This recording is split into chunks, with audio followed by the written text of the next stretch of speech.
OK. Alors, on est à la page 3 des notes de cours sur les expériences aléatoires simples. On vient de voir comment faire des expériences de probabilité avec des cartes en pigeant une seule carte. Donc, on a pratiqué le et le ou. OK. Exemple, piger une carte de cœur et reine. Ben, tu as juste une carte qui est cœur et reine sur 52.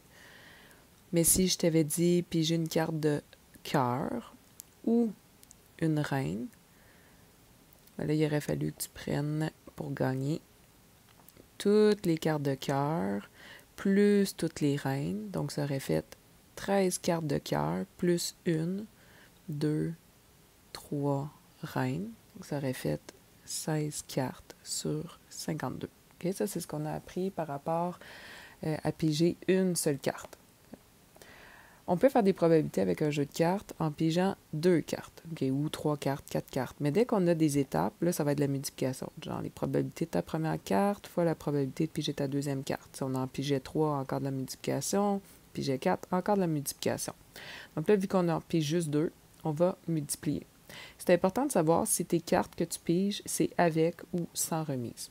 Aussi, parce que ça va faire diminuer les numérateurs et dénominateurs. Donc, on va commencer avec remise. Okay. Ton expérience aléatoire, c'est première carte, tu veux A. Donc, A, c'est piger une carte rouge. Et l'événement B, qui est piger une carte inférieure ou égale à 4. Donc, piger un As ou un 2, un 3 ou un 4. Okay.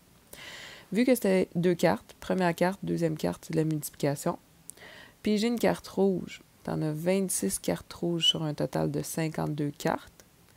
Et la deuxième carte, vu que c'est avec remise, ça reste sur 52. Mais des As, des 2, des 3, des 4, tu en as 16. Okay. 16 sur 52. Fait que là, si tu veux, tu prends ta calculatrice, tu fais 26 sur 52 fois 16 sur 52. Si tu as utilisé la touche de fraction, ça donne la réponse déjà réduite de 2 sur 13. L'autre événement, c'est le complémentaire de piger une carte rouge. Le complémentaire de piger une carte rouge, ça veut dire tout sauf une carte rouge. Mais dans un jeu de cartes, il te reste les cartes noires. Okay? Donc, ta première carte, on veut que ce soit une carte noire. Tu en as 26 sur 52. Ta deuxième carte, on veut l'événement E. Donc, l'événement E, c'est piger un valet. OK.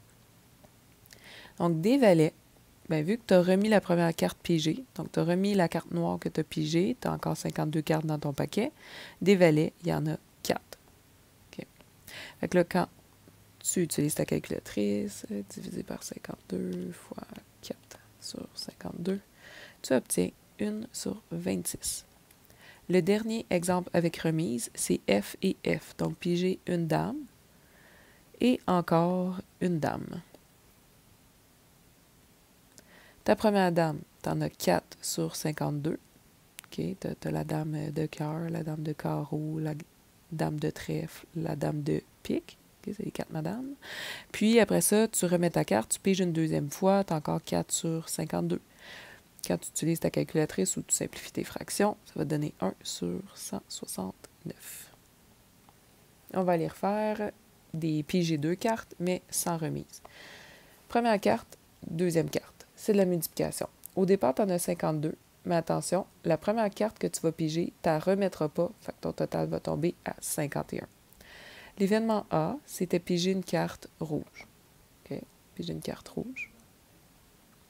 L'événement G, ta deuxième carte, tu veux que ce soit du trèfle. Okay? Donc, allons voir ça. Là, tes probabilités de piger une carte rouge. Tu as 26 cartes rouges sur les 52.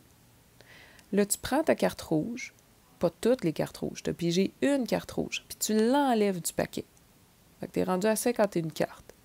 Tes cartes de trèfle, quand tu piges, là, pour ta deuxième pige, t'en as-tu encore 13 ou tu es rendu à 12? Il faut vraiment que tu regardes ce que tu as pigé avant. Hein? Ce que tu as pigé avant, c'était une carte rouge. Y a-tu des cartes rouges qui sont du trèfle? Non, tu as encore tes 13 trèfles.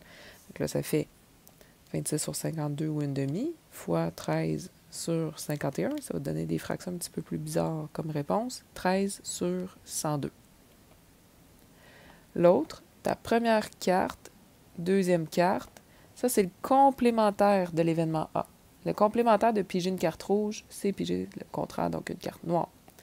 L'événement H, c'est piger une carte de carreau. Donc, on va aller faire ça. Là, des cartes, tu en avais 52. Tes probabilités de piger une carte noire, tu en avais 26. Ensuite, tu enlèves ta carte noire du paquet. Pas toutes les cartes noires, juste une carte noire que tu enlèves. Fait que tu es rendu à 51. Puis tes cartes de carreau, bien, en enlevant ta carte noire, il te reste encore 13 cartes de carreau. Fait que cette situation-là revient à la même que la précédente. Ça va donner 13 sur 102. Dernier exemple, E et E. E, c'est piger un valet. Donc, tu veux piger un valet et encore un valet. Mais c'est sans remise. Donc, première carte, deuxième carte. Tu as 52 cartes. Des valets, tu en as 4. Là, tu enlèves un valet du paquet et tu piges ta deuxième carte. Tu n'as plus 52 cartes. Tu es rendu à 51 cartes. Et tu n'as plus 4 valets. Tu es rendu à 3 valets que tu peux piger sur tes 51 cartes. Fait que 4 sur 52 fois 3 sur 51, ça te donne 1 sur 221. Alors, faire attention, quand tu as des cartes, ça se peut qu'on te mette du et du ou, c'est-à-dire qu'on t'en fasse piger une seule. Puis là, il va falloir que tu regardes comme il faut. Là, tu veux qu'elle soit noire et valet, mettons. Tu veux qu'une carte noire ou un valet, ce serait différent. Et si tu piges plusieurs cartes, ben c'est de la multiplication. Ta première carte, ta deuxième carte, ta troisième carte. OK? Fait que vous recopiez ça.